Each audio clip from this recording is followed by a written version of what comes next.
Hello friends, welcome to my channel Narendra devotional.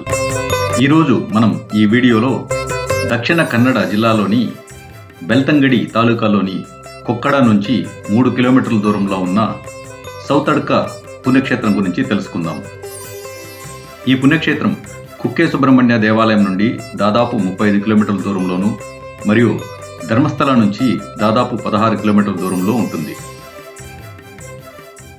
ఈ ప్రదేశం యొక్క ప్రత్యేకత ఏమిటంటే ఇక్కడ మహాగణపతి భగవానుడు గర్భగుడి మరియు ఆలయ నిర్మాణం లేకుండా బహిరంగ మైదానంలో ఉండడం. దీని చుట్టూ ఆకర్షణీయమైన పచ్చదనం ఉండి ప్రార్థనలు చేయడానికి ఈ గుడి 24 గంటలు తెరిచే ఉంటుంది. ఈ ఆలయ ప్రత్యేకత ఏమిటంటే భక్తులు తమ కోరికలు తీరిన తర్వాత ఇక్కడ గణపతికి గంటలను సమర్పిస్తుంటారు. ప్రతి సంవత్సరం ఈ ఆలయంలో జనవరి నెలలో మహాపూజ నిర్వహిస్తారు. ఈ ఆలయం కపిలా నది ఒడ్డున ఉన్న పత్రమే నుంచి 6 కిలోమీటర్ల దూరంలో ఉంటుంది.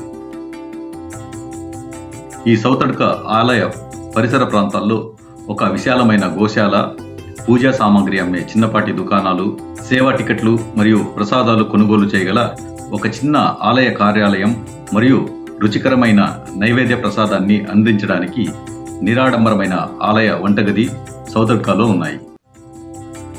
ఈ ఆలయం పురాతన చెట్ల యొక్క ఊడల క్రింద గంభీరంగా ప్రతిష్ఠించబడిన గణేశుడి విగ్రహం చాలా అద్భుతంగా ఉంటుంది. ఈ స్వామివారి విగ్రహానికి కుడివైపున భక్తులు సమర్పించే గంటలను చెక్కదూలాలకు కట్టబడి ఉంటాయి.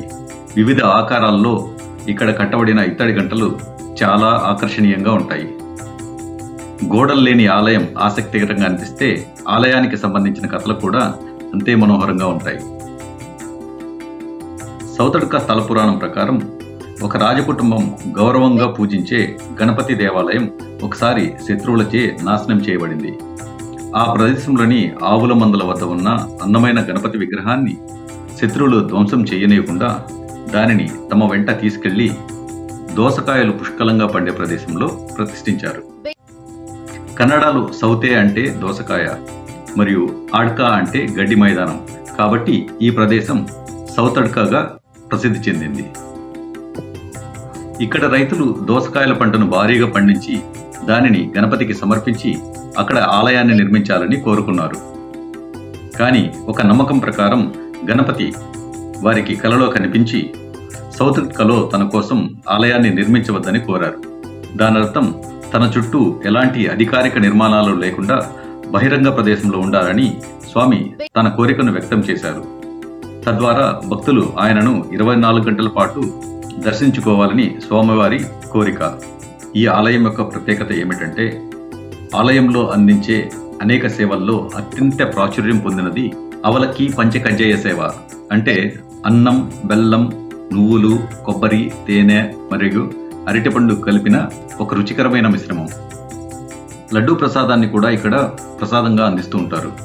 అయితే ఒక చిన్న మాట, ఎవరైతే అవలక్కి పంచకజ్జయ సేవ చేస్తారో వారు స్వామివారి ప్రసాదాన్ని చుట్టుపక్కల ఉన్న అనేక గోవులతో పంచుకోవాలి.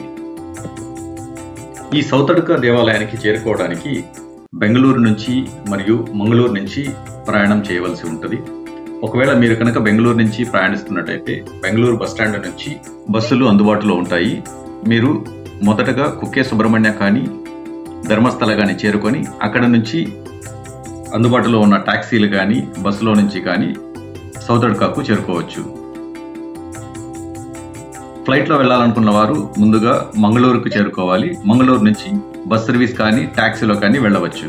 మీ సౌలభ్యం కోసం బస్సులు మరియు రైళ్ల వివరాలు కింద డిస్క్రిప్షన్లో ఇచ్చాను, చూడండి.